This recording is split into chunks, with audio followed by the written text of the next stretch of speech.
Aloha, this is Larry Gonzales with your housing market update for the week of 5 February.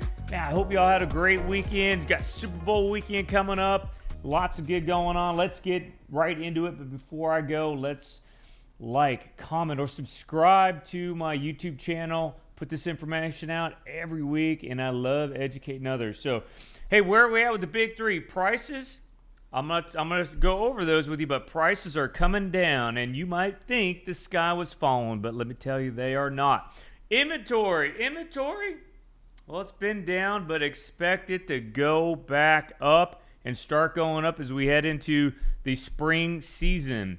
And then rates were down last week, and then they weren't, and we've been giving some back. Like I've been saying all along, every time we get a great inflation report, interest rates come down. And then we give a little bit back. And we had a report that came out at the end of last week that caused the rates to go up, and we'll go over that. Let's go first into the monthly stats for January from the Honolulu Board of Realtors that came out this week, and that was a lot of good information. And like I said, if you read the numbers solely based on January of 2022, you would think the sky was falling, but I don't think it is. All right, prices for single-family homes, January to January, dropped 7.6% down to $970,000. Condos dropped 2.9%, $495,000. I'm going to show you a graph on that, though, and explain to you why it's not that big a deal. The number of closings, this is a big one, dropped by 54% for single-family homes and 50% for condos. So only 275 condos closed in January. Days on market, here's a big one, 24 days on market. It's a 100% increase from last year.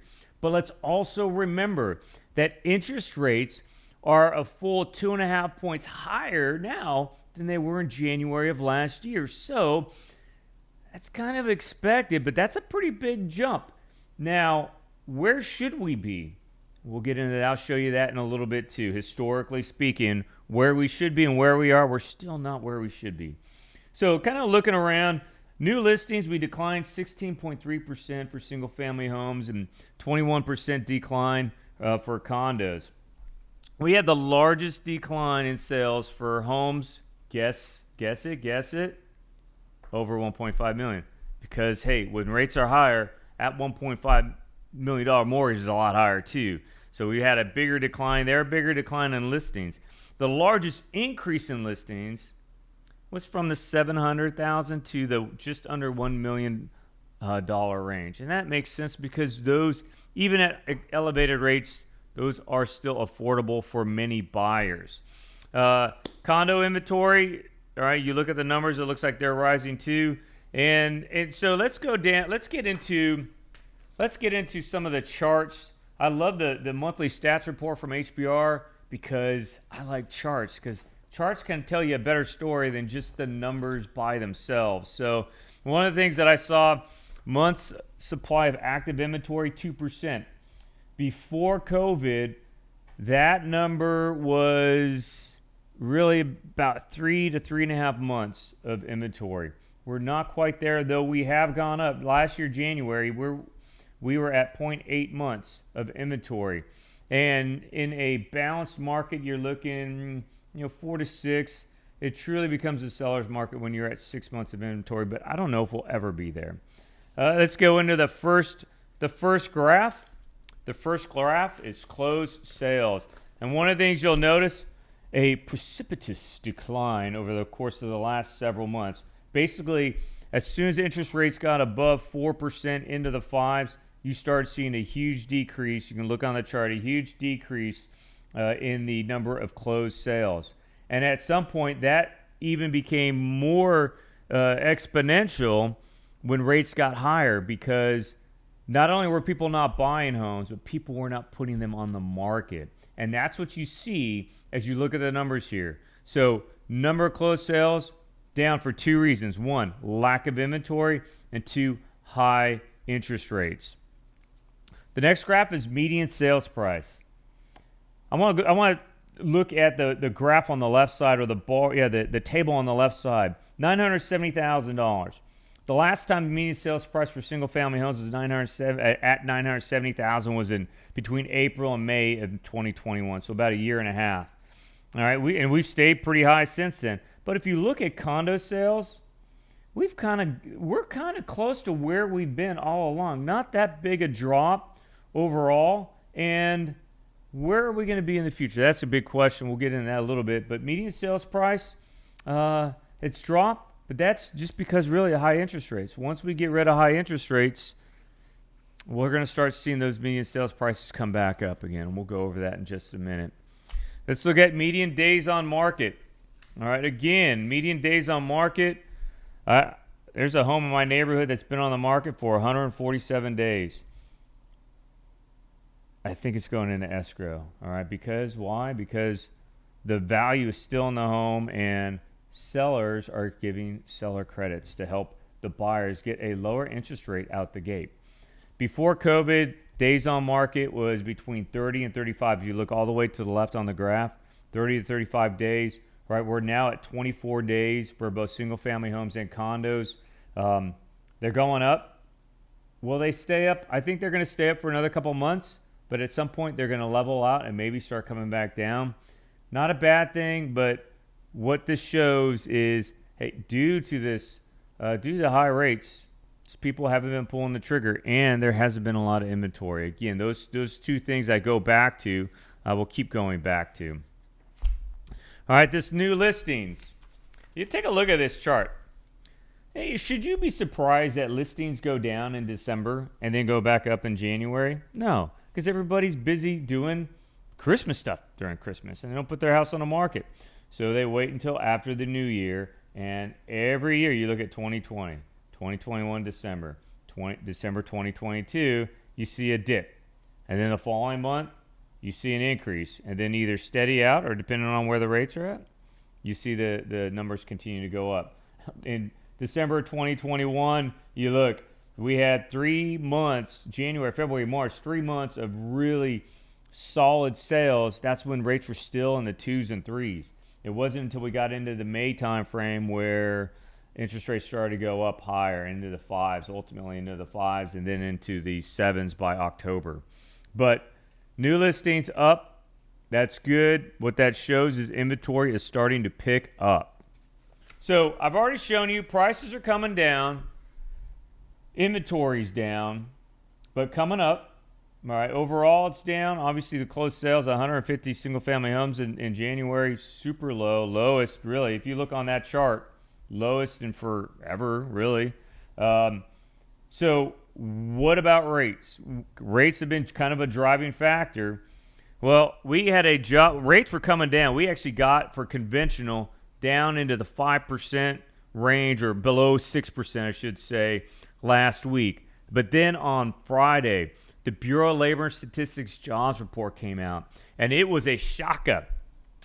Expectation was about 178,000 new jobs or 180,000 new jobs. It came in at 570,000. Blew the expectations out of water. But you know what? Fully 3/4 of all those new hires, they were either part-time or people who had second jobs. So those numbers can be deceiving. But that was such a big number. The gains that we had in interest rates, or I should say, the drop that we had in interest rates, we gave some of them back. We gave some back. We're back, and I'll show you the 30-year fixed rate. All right, you can see we dropped to 6%, but then last week we went back up to 6.4%, and that's because of the jobs report. And it's interesting. So you had 517,000 new jobs added. But the big thing is wage growth. Hourly wage growth continues to grow. Actually, it was pretty high. But people don't work by the hour. It's not the number of... People's pay isn't based necessarily on the hourly wage, but the number of hours they work in a week.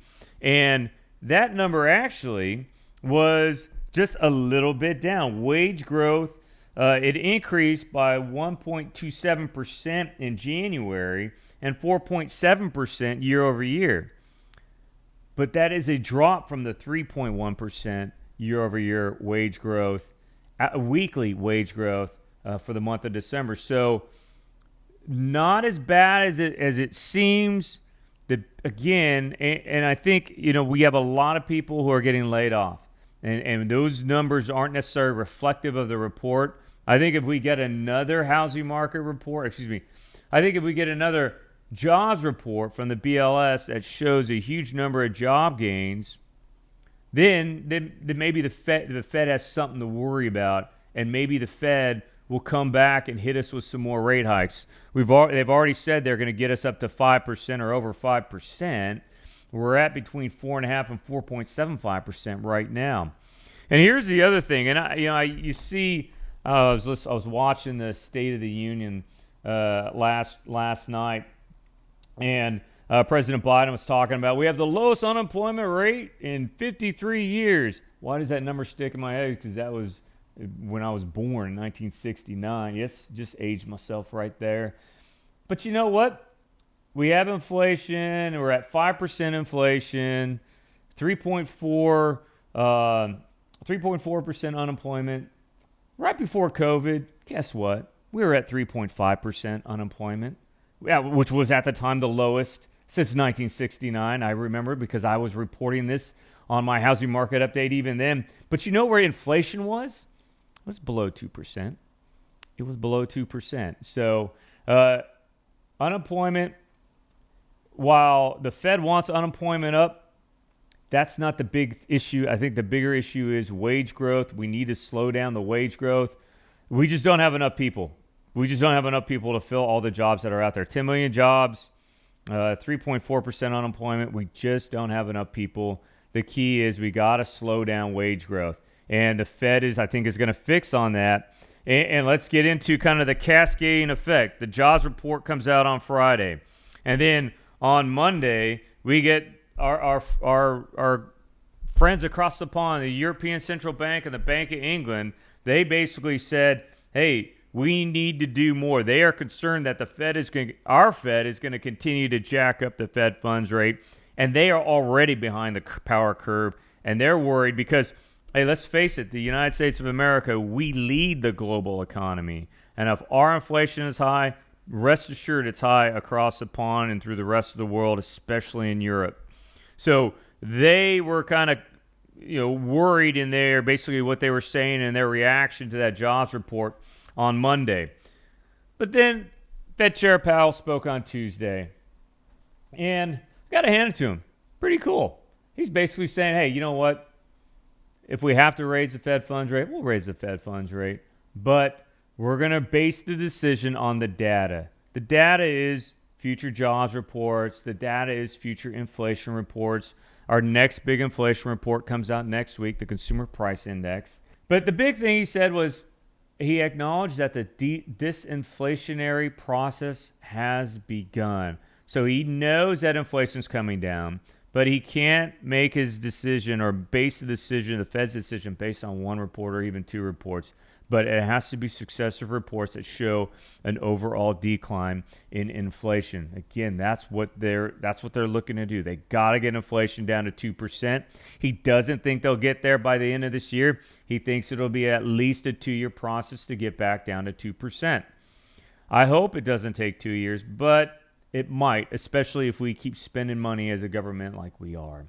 That was what happened. That's what's happened this week, and interest rates have gone up. Again, back to where, mid sixes for conventional. VA, man, we were down. If you look at the VA chart, if you look at a chart for 30-year VA mortgage rates, we got down to mid fives last week. We're back up into the high fives, low sixes this week. I do expect overall to see that trend to continue to come down. It's just not going to be a straight line. It's going to be kind of up and down. So let's get into this last slide I want to show you, median sales price.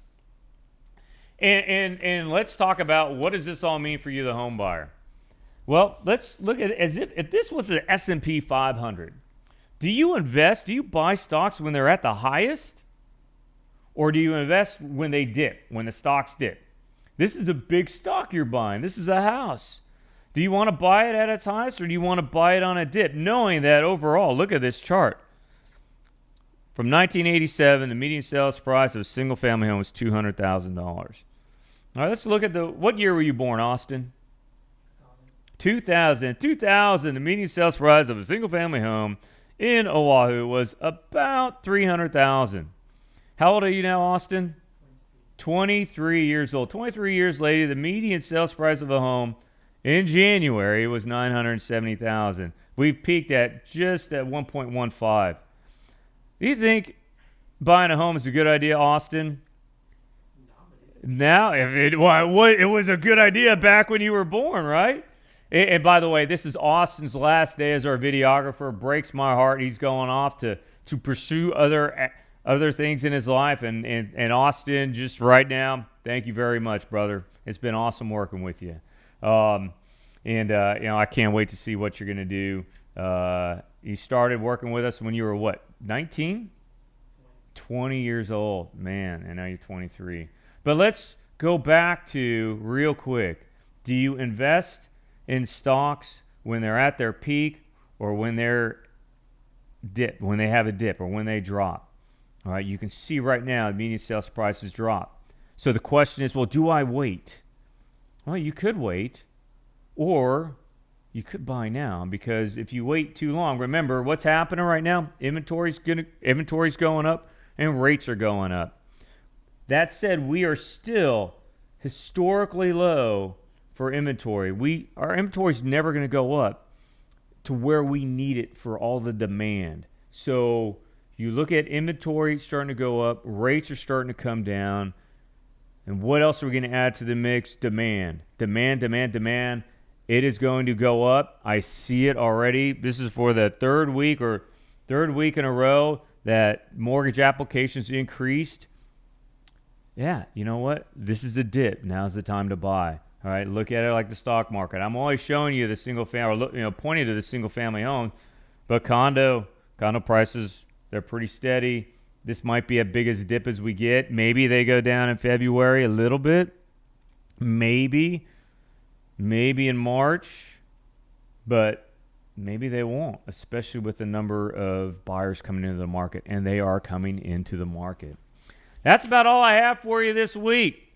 Hope you guys have a great week. As always, hit me up with any questions, and I love the HBR report. There's so much information in there, especially if you like numbers like I do. All right, have a great day. Aloha.